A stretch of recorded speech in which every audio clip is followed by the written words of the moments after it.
Hello guys, muraho neza bakunzi ba NJD, murakomeye, turagarutse nkuko mubona kuri ino title tugeze muri tips. Kuri titre dufite uyu munsi ngira ngo abinkwakuze mwamaze kuyimamaho akajisho, tugiye kureba ibintu byo kwibuka mu gihe ugiye kujya ku isoko, ibintu ugomba kuzirikana cyangwa se ugomba kwibuka mu gihe ugiye kujya ku isoko. Nkuko tubizi, iyo dukoreye amafaranga ntituyaryamana, sibyo se? Iyo dukoreye amafaranga ntabwo tuyaryamana, ahubwo turagenda natwe tukayahahisha. Mbega amafaranga ntagira nyirayo, urayakorera ukayahereza undi n'undi akayahereza undi. Rero tuba tugomba kuyahahisha kugira ngo tubone ibyo dukeneye. Bityo rero amafaranga aravuna buryo, sibyo? Ubwo umuntu waba uri gukurikira iki kiganiro atazi ko amafaranga avuna, we yaba afite amasomo menshi yo kwiga y'ubuzima. Niba rero tuzi neza ko amafaranga avuna, burya ikintu cyakuvunnye niba ikintu wakibonye mu buryo bigoye, ntabwo uba ukwiye kugitakaza mu buryo bugoye. Bisobanuye iki rero? Bisobanuye yuko niba amafaranga tujya kuyabona yatuvuna, niyo mpamvu no mu kuyatakaza tugomba kuyatakaza ku bintu bifite umumaro, kandi tukayatakaza mu buryo bugoye, kuko amafaranga burya ni nk'igihe iyo gitakaye ntabwo kigaruka. Umuntu witwa Bill Gates niwe bigeze kubaza ibanga ryo kuba umukire, arasubiza ati uba ugomba gufungura umwenge wose utuma amafaranga yinjira, warangiza ugafunga umwenge wose utuma amafaranga asohoka. Rero natwe tugomba kugendera kuri iyo nama, tukamenya yuko uko amafaranga yinjiye atari ko agomba gusohoka, agomba kwinjira ari menshi hanyuma tugasohoka ari dukeya. Ku mafaranga tugomba kuyasohora ari makeya. Rero uyu munsi niba warigeze kujya kugura ugasanga baguhenze, niba warigeze kujya kugura ugasanga baguhangitse, niba warigeze kujya kugura ukabura icyo ufata n'icyo ureka, iyi video ni yawe ntigucike. Nizere yuko ugiye gukurikira kugira ngo umenye inama ugirwa mbere yo kujya ku isoko, igihe uri ku isoko, ndetse n'inama ugirwa nyuma yuko umaze kugura. Ikintu cya mbere rero ugomba kuzirikana mu gihe ugiye kujya ku isoko, ugomba kwibaza uti mbese ndashaka kugura iki? Aho biba byiza iyo wagennye ubwoko bw'ikintu koko ukeneye, ubwoko bw'ikintu ushaka kugura. Urugero, niba ari telefone ukavuga uti ndashaka telefone wenda ya Samsung, na Samsung zibamo amoko, nayo ukayigena, ugakora amahitamo, ukagenda icyo kintu ushaka kugura ukizi. Kuko impamvu biba byiza nuko iyo ugiye ku isoko uba ushobora guhura n'amahitamo menshi cyane bikagucanga. Rero mbere yuko uhaguruka biba byiza wageneye ikintu uri bugure. Aha ushobora kuvuga uti none se ko hari igihe ugerayo ukabona ibindi byiza kurushaho. Icyo gihe nakugira inama yuko nubonye ibindi byiza kurushaho kandi utari wabiteganyije, wongera ugasubira mu rugo ukabitekerezaho, cyangwa se ukazafata umwanya wo kujya kureba gusa ariko utagiye kugira gute kugura. Niba ari telefone ukagena marike, niba ari computer uti ndagura HP, niba ari ibyo kurya muri restaurant haba harimo ibiryo byinshi, genda uvuga uti ndarya wenda umuceri, kubera yuko ushobora kugerayo ugasanga ibiryo biriyo ni byinshi, hanyuma ugatangira guhibikanya, bikaba byakugwa nabi. No mu bindi bintu ugiye kugura bitari n'ibiryo, ushobora kugerayo ukabona byinshi ukabura icyo ufata n'icyo ureka. Mbere yo kujya ku isoko rero biba byiza wagennye ikintu ugura, ubwoko bwacyo na marike yacyo ukagenda ukizi neza, uri specific. Icya kabiri ugomba gukora mbere yuko ujya ku isoko, niba bishoboka, genda urebe umuntu ufite cya kintu ushaka kugura, maze ugikoreshe, mbega ugitesting, ugisuzume, urebe neza koko niba cyagukorera cyangwa se niba kizakunyura.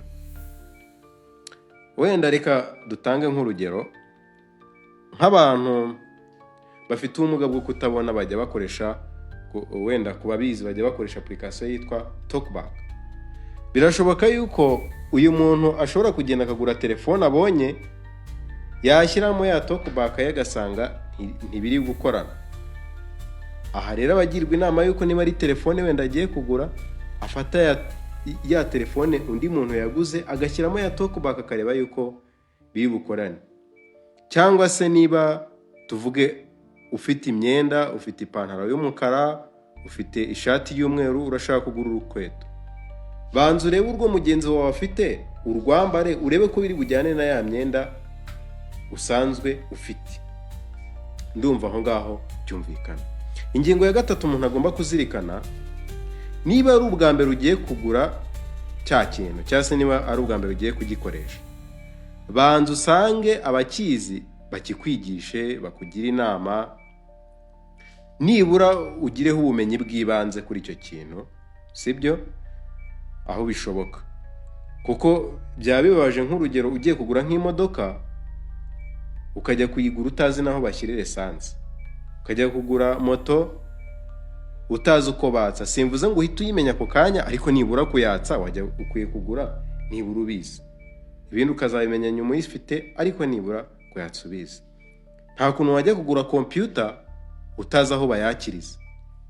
Ni ibintu byaba bidasobanutse. Biba byiza niba icyo kintu ugiye kukigura ubwa mbere ubanje kugishakaho ubumenyi bw'ibanze, kuko udafite ubumenyi bw'ibanze se tuvuge bakakubwira bati ngaha kira moto usuzume wumve yuko ari nziza, wahasuzume ute? Aho ngira ngo birumvikana. Ingingo ya kane umuntu agomba kuzirikana, gerageza kubaza igiciro cy'ikintu ushaka kugura. Nibura ugomba kugenda uzi ngo amafaranga menshi banca ni aya ngaya, amafaranga make banca ni aya ngaya. Ibi birinda iki? Iyo ugiye uzi range, tuvuge uzi yuko wenda ikintu niba ari inka ya runaka ugiye kugura cyangwa inka imeze gutyo ugiye kugura, ukaba wagiye ukabaza uti mbese iriya nka bashobora kunshanga, bakubwira ati ni hagati y'ibihumbi 400 n'ibihumbi 500. Icyo gihe iyo ugiye bituma wa muntu adashobora kugira gute kuguhenda. Ahangaha mu kubaza ibiciro uhabaza n'abantu batandukanye kugira ngo uverifie, kugira ngo ubibare neza rwose, ku buryo ugenda uvuga uti amafaranga make ntanga naya, amafaranga menshi ntanga naya ngaya. Wenda bakugabanyirijeho ntiwabyanga, ariko ugomba kugenda uvuga uti ayo ntari bujye hejuru naya ngaya. Yego. Ingingo ya gatanu rero uba ugomba kwitaho, reba uko umufuka wawe uhagaze, urebe ngo ese iki kintu ngiye kugura koko kijyanye n'umufuka wanjye. Ngira ngo iyi topic ku bijyanye n'imikoreshereze y'amafaranga, Imana nikomeza kudutijeza ubuzima ikanabidufashamo tuzayivugaho, ibijyanye n'imikoreshereze y'umutungo. Ariko iki kintu ugomba kureba niba kijyanye n'umufuka wawe. Yego gishobora kuba ari cyiza ukagikoresha ukumva kirakunyuze, ariko wabaza amafaranga ukumva ibihura nayo ufite cyangwa nayo ukorera cyangwa nayo winjiza. Tuvuge nk'urugero, niba ari imodoka, ushobora kuba ari imodoka nziza, ariko wabara esanse izagutwara ukabona bidahwanye nayo ukorera, ukavuga uti reka nyihorere. Rero biba byiza kugura ikintu uzi ko kizahwana n'umufuka wawe. Ingingo ya gatandatu ugomba kwitaho mbere yo kugura ikintu, tugeze noneho ku byo ukwiye gukora ugeze ku isoko, ugiye ku isoko. Icyambere, ku munsi w'isoko, igihe umunsi w'isoko wageze, ugomba kuzinduka. Uzinduke kare, ugende nta kindi kiguhugije, ugende utihuta, utari kuri huti, hanyuma ugura ibintu byawe utuje. Ugende wumva utuje mu mutwe, utananiwe, udashonje, nta bikubabaje bihari, mbega wumva psychologically mu mutwe wumva utuje, umeze neza, kandi ugende wumva nta stress ufite. Ibi bituma ugura witonze, utuje, ukabasha kugira umwanya wo guhitamo, nta kikwirukansa, nta kikwihutisha. Naho iyo ugiye uri kuri huti, abacuruzi bashobora kukureba babona uri kuri huti bakaguhenda. Ugomba kubyitondera rero, ukagenda utuje utekanye, ukabona umwanya wo guhitamo no guciririkanya, nta kikwirukansa. Icya karindwi rero, mbere yo kujya ku isoko, kuri urutonde rw'ibintu ugomba kugura. Ibi bizakurinda kugera ku isoko ngo ugure ibyo utari wateganyije. Niba ari ibintu byinshi ugomba kugura, cyangwa se niyo yaba ari ikintu kimwe, vuga ngo fata urupapuro wandike ngo ngiye ku isoko ndagura ikintu iki n'iki, iki kintu nakigeneye amafaranga aya n'aya, wenda ashobora kwiyongeraho nk'10% kuko ibiciro bishobora kuzamuka ntubimenye. Hanyuma unagene ngo ndagura ingano y'ibi bintu. Tuvuge uvuga uti ngiye kugura amandazi, irindazi riragura 200 kandi ndagura amandazi 5 ahwanye n'amafaranga 1000. Ibyo ngibyo ugende wabigennye ubizi, biba byiza cyane. Icya munani ugomba kuzirikana, igihe ubona ari ngombwa, cyane cyane igihe udasanzwe ufite amakuru ku bintu ugiye kugura, itwaza inshuti yawe. Ugomba kwitwaza inshuti yawe ikajya igufasha. Icyitonderwa, ugomba kwirinda yuko inshuti yawe ari ikugurira, mbega ari igushimira. Ugomba kuzirikana yuko ari wowe ugiye kugura, icyakora kuko inshuti yawe ibikurusha ubumenyi kuri icyo kintu, igufasha mu mahitamo no mu kugena amafaranga uri bwishyure mu biciro. Kuko nk'urugero, utazi ibintu by'imyenda rwose ukajya kwigurira, bashobora kuguhenda. Si n'imyenda gusa, ushobora kugenda niba ari nk'imodoka ari ubwa mbere uzikubise amaso, urumva watunga imodoka, bakubwira imodoka bati amafaranga ni 10,000,000, ukaba wakwishyura kandi wenda ya modoka yari isanzwe igura 1,000,000 yonyine. Niba ari umwenda waguraga 5 ugasanga we baguciye 20 urayatanze kuko wari washimye. Ariko ujyanye n'umuntu usanzwe bimenyereye, yagufasha guciririkanya ibintu bikagenda neza ntibaguhende. Rero igihe wumva icyo kintu utarakigura ari ubwa mbere, utagisanzwe ugifiteho amakuru, biba byiza kujyana inshuti yawe ikagufasha. Ugomba rero kuzajya ubizirikana. Ngira ngo uzumva abantu benshi bavuga bati baguhenze, iki kintu wari kukigura 1000 none wakiguze 500, iki kintu wari kugura 10,000 none watanze 20. Kugira ngo umuntu yirinde ibyo byose rero, ugomba kujyana inshuti yawe igihe utiyizeye. Ikindi kintu ugomba kuzirikana,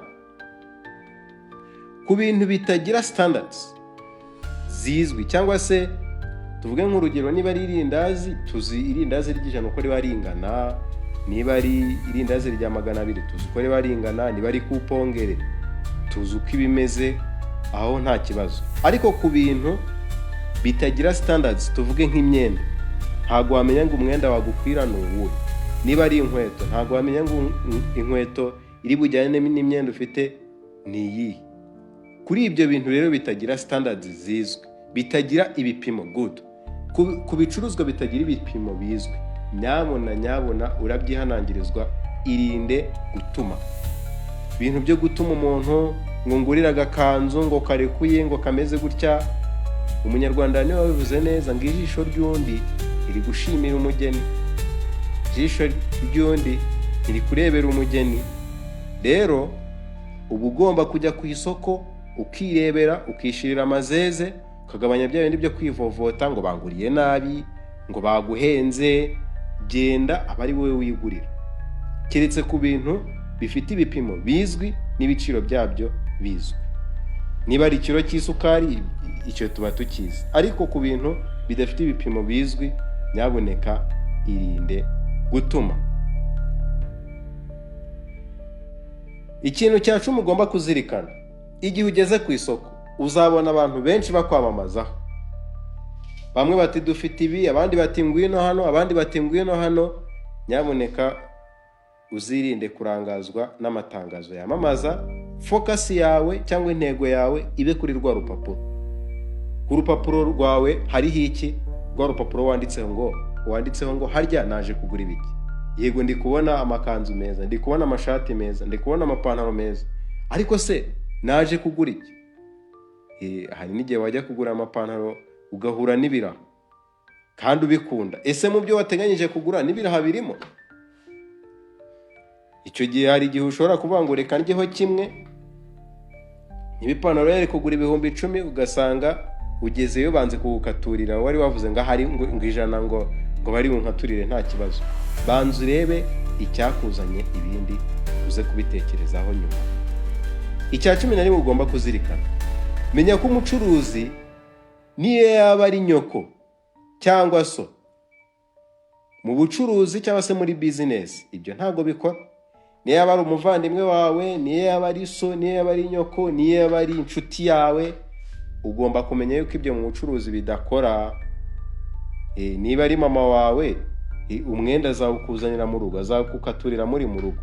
Niba ari umuvandimwe wawe, umwenda azawukugurira muri mu rugo. Ariko niba umusanze mu iduka, ugomba kumenya ko ari umucuruzi nk'abandi bose.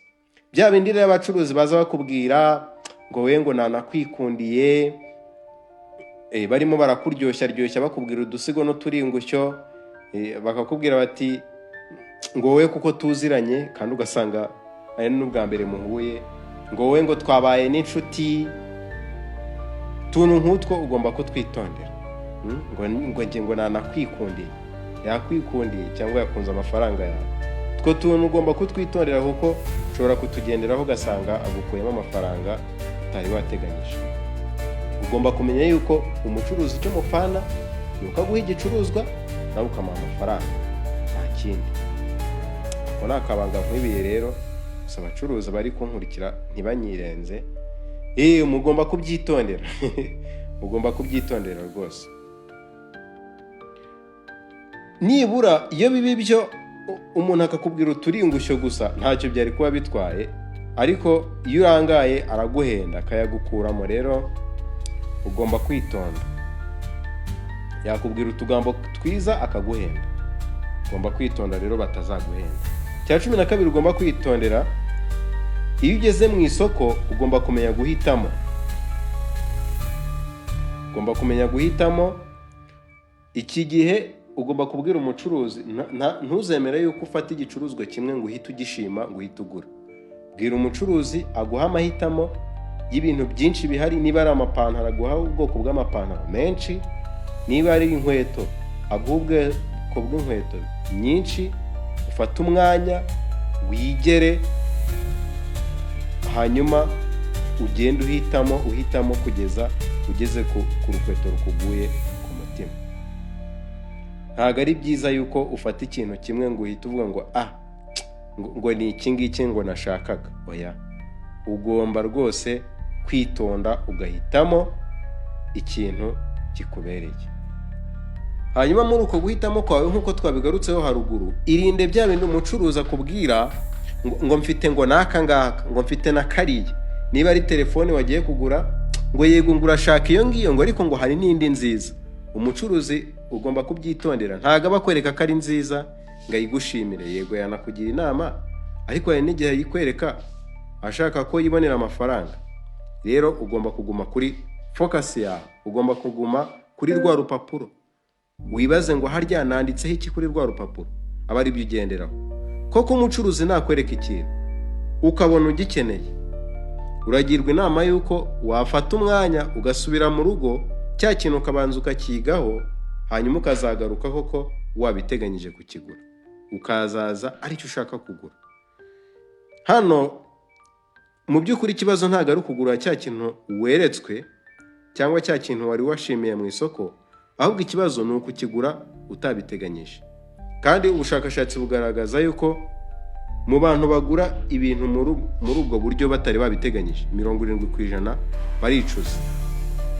Rero irinde kuba wazaba muri abo 70 bakwicuza, ahubwo ukwiye kuzajya ujya mu rugo ukavuga uti ku isoko ariko nabonye akantu keza, ukabaza abandi uti kariya kantu mwebwe murakavuga iki, ku buryo uzajya kukigura ugifiteho amakuru ahagije kandi wabiteganyije.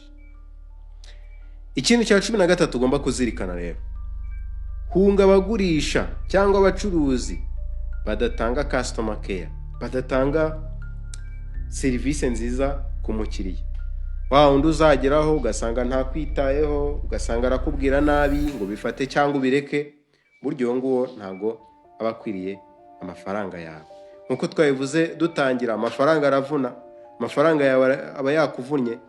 Rero ugomba kuyaha umuntu uyaha agaciro, uha agaciro ko yakuvunnye, kandi nawe akaba agomba kuyakira yamuvunnye. Bityo rero wa wundi utazaguha serivisi nziza rwose uba ugomba kumwirinda. Aya mafaranga yakuvunnye uba ugomba kuyahesha agaciro, uyahahisha ahantu nawe baguha agaciro, sibyo se? Iyi niyo mpamvu bagira bati umukiriya ni umwami. Rero uyu muntu utazakumenyera intebe yawe y'ubwami, niba ariko navuga, umuntu utazakumenyera ko umwami yamusuye gagufate nk'umwami cyangwa umwamikazi, ugomba kuzajya ahandi bagufata neza kuko baba bahari. Icyitonderwa, ibi ntibikora iyo ikintu ushaka gicuruzwa n'umuntu umwe, kuko birumvikana iki giheho nta kwinginga kuba guhari. Tuvuge niba washakaga kujya nk'ahantu runaka, ari umumotari umwe uhari, aho burya yakubwira uko ashaka. Nubwo abacuruzi batabigirwamo inama, ariko burya aho yakubwira uko ashaka ukabyemera, kuko nyine niwe uba umukeneye. Kandi iki gihe nyine byitwa kugurishijwe, ntabwo uba uguze ikintu, ahubwo uba ukigurishijwe. Rero mu gihe ufite amahitamo menshi, umuntu naza kunameho ngo agufate nabi, ngakubwire nabi nkaho ikintu agiye kuguha ari cyo ubona. Aba ari amafaranga yawe umushyiriye. Igihe ubona atari kugufata neza, ugomba kwigira ahandi bari bugufate neza. Icya 14 ugomba kuzirikana rero, igihe ugiye kugura, irinde gukora ibi bintu bikurikira imbere y'umugurisha cyangwa se imbere y'umucuruzi. Igihe ugiye kugura, ibi bintu tugiye kuvuga ubyirinde. Icya mbere, irinde kwitwara nabi imbere y'umuntu ugurisha. Nkuko twabivuze rwose, ibi ntago bikuye yuko utagomba guhesha agaciro amafaranga yawe, ugomba kuyahesha agaciro pe. Ariko nubwo bimeze bityo, ugomba kwirinda kwitwara nabi imbere y'ugurisha cyangwa se imbere y'umucuruzi. Burya wowe nubwo uba uri umwami, nkuko imvugo igira iti umukiriya ni umwami, ugomba kumenya yuko umucuruzi we ari generali mu iduka rye. Kandi ku bantu bazi iby'ubuyobozi, burya umugaba w'ingabo yivumbuye kuri perezida cyangwa se yivumbuye ku mwami, ntabwo uwo mwami byamugwa nabi. Uwo mwami aba ari mu manegeka. Mujya mwumva kudeta nyinshi se zikorwa n'abagenerali. Yego uri umwami, ariko n'umucuruzi mu iduka rye ni generali. Rero ugomba kugenda wamuhaye icyubahiro cyinshi, nawe wamwubashye. Ukirinda kuvuga nabi, ukirinda gutongana, ukirinda kurwana. Iyo nabikoze, nubwo yaguha serivisi, ariko hari igihe ushobora kwibuza amahirwe. Urugero, ushobora kwibuza amahirwe yuko ashobora kugabanyiriza ibiciro. Hari igihe ushobora kumuryoshya akakugabanyiriza ibiciro. Hari igihe bashobora kumuryoshya akazaguha ubufasha igihe wenda ikintu cyangiritse. Niba yaguhaye ikintu cyangiritse, wenda akaba yakuguranira, ariko waramwitwayeho nabi, ntabwo ibyaha bigukorera. Cyangwa se abashobora kuzakugabanyiriza igihe ugarutse kugura, cyangwa akanaguha inama ku bicuruzwa ugiye kugura, ariko wamwitwayeho nabi, watuma nawe atagufata neza. Rero ugomba kwirinda kwitwara nabi ku muntu uri gucuruza. Buriya ku bantu babizi, kwitwa umukiriya w'imena mu iduka runaka ntako bisa. Haranira yuko nawe wakwitwa umukiriya w'imena mu iduka runaka. Cya kabiri, igihe bishoboka, irinde kwigaragaza nk'aho uri umukire cyangwa ukomeye. Iyo wagaragaje ko uri umukire cyangwa ukomeye, abacuruzi baraguhenda. Nk'urugero, umumotari ashobora kubona abantu babiri, bose bari bugenda urugendo rungana rw'ibirometero 2, umwe akamuca 3, undi akamuca 1000. Bitewe n'iki? Wa wundi wa 3 hari ukuntu yigaragaje nk'umubosi, hari ukuntu yigaragaje nk'umuntu ukomeye, kandi ayo mafaranga wakayakoresheje n'ibindi aho kugira ngo baguhende. Biba byiza rero utigaragaje nk'umuntu urenze, kuko iyo wigaragaje nk'umuntu uhenze bituma baguhenda, keretse igihe wagennye kumwihera amafaranga. Niba ari nk'uwo mucuruzi ukumva watanga icyitwa tip, umva wavuga uti ndamuha agashimwe kuko yamfashe neza, aho byaba byiza, ariko wirinze guhendwa. Cya gatatu, nubwo bimeze bityo, ntabwo bivuze yuko ugomba kwihirimbiza, ntabwo bivuze yuko ugomba kwigaragaza nabi. Irinde nanone kwigaragaza nabi cyangwa se nk'uciriritse cyane imbere y'umugurisha. Iyo wigaragaje nk'uciriritse cyane, ntabwo akubona nk'umukiriya, ibyo bikaba byatuma abona ko uje kumutesha umwanya, akabona atari bugukureho icyashara, akabona atari bugukureho umugati w'uwo munsi. Rero biba byiza wigaragaje nk'umuntu wo hagati na hagati, yego atari uciriritse cyane ariko kandi atari ukomeye cyane. Ikintu cya 15 ugomba kuzirikana, igihe ugiye kugura igicuruzwa runaka, hari ibintu ukwiriye kuzajya wita ku kurebaho. Icya mbere ni igiciro. Aho bishoboka atari igiciro kizwi, ugomba gukatuza, ntukumve yuko igiciro umucuruzi akubwiye ari kimwe, keretse ku bintu bizwi. Naho ku bintu runaka nk'imyenda cyangwa se n'inkweto n'ibindi, ugomba kuzajya uciririkanya. Ikindi kintu ugomba kwitondera, ntuzatwarwe n'igiciro cy'ikintu ngo wirengagize agaciro kacyo. Hari igihe nk'umuntu ajya Nyabugogo, irindazi dusanzwe tuzi ko rigura 100 cyangwa 200, ariko kumva umuntu ari kuvuga ngo amandazi 10 turayaguhera kuri 500, kandi ari amandazi wenda yarasanzwe agura 1000. Icyo gihe ugomba kwibaza, uyu mucuruzi nk'aya mandazi 10 kuri 500 warungukira he? Biriya bintu bifite ibiciro bitoya, nubwo bitavuze yuko ari byose, ariko mbere yo kubigura tugomba kubanza kwitonda. Ntibivuze yuko tutagomba kubigura, ariko tugomba kubigura twabanje kubisuzuma by'umwihariko. Ikindi ugomba kureba igihe cya kintu cyakorewe. Ni ukuvuga ukareba igihe ikintu cyakorewe, manufactured date, ukareba igihe kizarangiza igihe, expired date, kandi ugomba kureba niba kitarabaye expired cyangwa se niba kitaracyuye igihe. Ibyo ni ibintu ugomba kwitaho mu gihe ugiye kugura, cyangwa se mbere y'uko ukigura ukareba niba kitarabaye outdated, kitaravuye kuri mode ngo kibe kitakigezweho. Kuko umucuruzi we icyo abashaka ni amafaranga. Uwaza wese yagura ibigezweho, yagura ibitagezweho, ibyo ntibimureba, icyo abashaka n'amafaranga. Ni inshingano yawe rero gucekinga niba cya kintu kijyanye n'igihe. Akenshi uzabona nk'ibyo biryo bagurisha ku mafaranga make biba bibura nk'umunsi umwe ngo birangire, cyangwa se byaranarangiye. Tugomba kubyitondera rero. Ikindi kintu abantu bajya birengagiza kandi kijya gikora ku bantu, ni ukutibuka kubika inyemezabwishyu.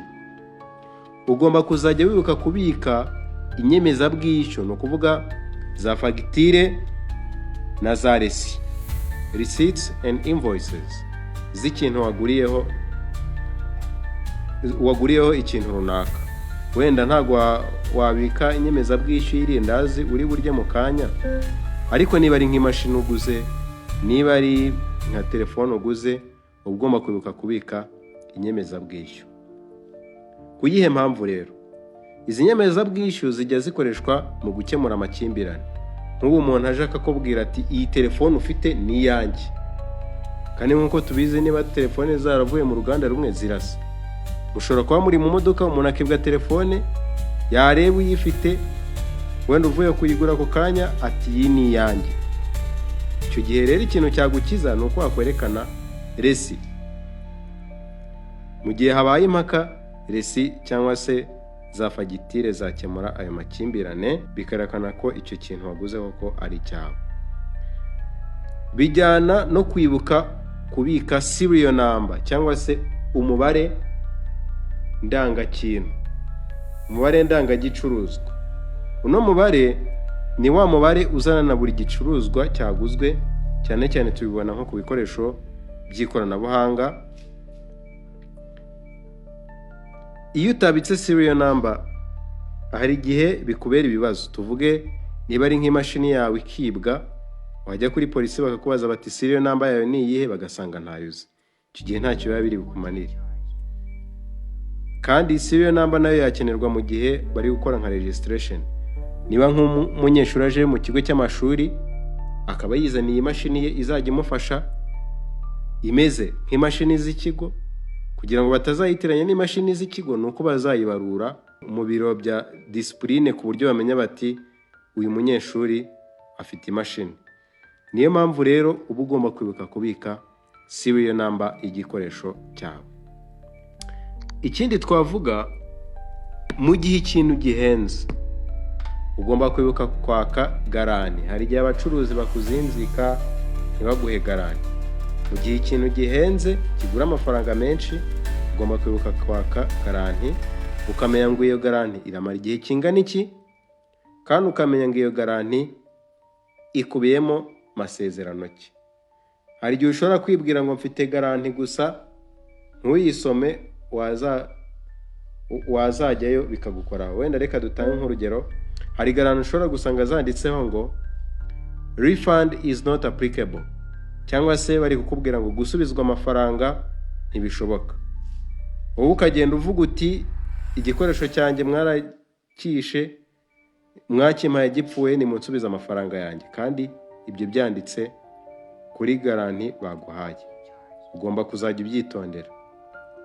Cyangwa se n'igihe baguha igikoresho bakakubwira bati ibindi byose tuzabiripairinga, ariko batiri yo nipfa, ntacyo bizaba biturebaho. Ugasanga ibyo byanditsemo, n'abantu benshi batajya bibuka gusoma bene utwo dupapuro bahawe. Nyabona ujye wibuka kwaka garanti, unayisome urebe ibikubiyemo, wumve niba uzabasha kugendana nabyo. Icya 16 aricyo cya nyuma twateganyije muri iyi video. Igihe ubonye umucuruzi aguhaye serivisi nziza ukumva unyuzwe, numara kubika igicuruzwa cyawe ntuzagende nk'abagesera. Nako numva abanyamupira bavuga ngo nukugenda ubabareyo, ariko abareyo ntibantera amabuye. Yego, ntibantera amabuye. Ntuzagende nk'abagesera, cyangwa se nkuko abo bavuga ngo ntuzagende ubabareyo. Ugomba kumusezera, ugomba kubanza ukamushimira akaguhaye serivisi nziza, hanyuma ukanamusezera ku buryo ugenda wishimye, nawe akasigara yishimye avuga ati rwose nagize umukiriya mwiza. Hanyuma mu gihe ugiye kugenda, ugomba kwibuka kumwaka nimero y'akazi. Hari igihe uba ushobora kuvuga uti uyu muntu nkurikije serivisi ampaye, nkurikije products cyangwa se ibicuruzwa afite, uyu muntu nshobora kuzongera nkamukenera, cyangwa se nkazanamurangira inshuti zanjye. Rero umuntu naguha serivisi nziza, ntuzagende udatwaye nimero ze. Ariko icyitonderwa, nkuko twari tumaze kubivuga, ugomba kumwaka nimero y'akazi. Iyo umubwiye ngo mpa nimero yawe gusa, ashobora kugira ngo urashaka kumwinjirira mu buzima bwe bwite akaba yayikwima, biba bishoboka. Rero ugomba kurenzaho iryo jambo ngo nimero y'akazi. Mu kinyabupfura ugomba kwaka nimero y'akazi, ukamumenyesha yuko igihe wakongera kumukenera wazamushakira kuri iyo nimero. Birumvikana rero yuko ayo mahirwe udakwiriye kuzayitesha. Turamya tudashidikanya yuko rero mwabashije gusobanukirwa uko muzitwara ku isoko.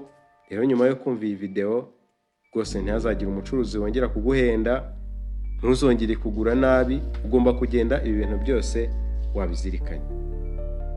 Ugomba kumenya ko igihe cyose ugiye ku isoko ugomba kwibuka yuko amafaranga yawe atakara vuba kurusha uko aboneka. Niba amafaranga yawe atakara vuba kurusha uko aboneka, ni ngombwa kugira ubushishozi n'ubwenge mu gihe ugiye kuyatakaza cyangwa se mu gihe ugiye kuyakoresha. Burya nk'uko tubizerega, kugura uba ugiye guhaha, ntabwo uba ugiye guhatwa. Niyo mpamvu rero uba ugomba kubanza ugatekereza mbere yo kugura. Niba ugiye gutanga amafaranga, banza utekereze, ubifatire umwanzuro, hanyuma ugure. Kandi numara kugura ushimire, ku buryo ugenda uvuga uti koko aya mafaranga, iki kintu nyatanzeho, aya mafaranga agendeye ukuri, atari bya bindi byo kugenda wiciraho ngo aya mafaranga yanjye apfuye ubusa. Turamye tudashidikanya yuko nukurikiza izi nama utazongera kuvuga iri jambo rivuga ngo aya mafaranga apfuye ubusa, nk'uko benshi bakunze kubikora. Tuzishimira kwakira ibitekerezo byanyu ku zindi ngingo mwakwifuza yuko twabaganiriraho, kandi ntimukibagirwe gukora comment, share na subscribe kugira ngo dukomeze twagure uyu muryango. System UI. Save. But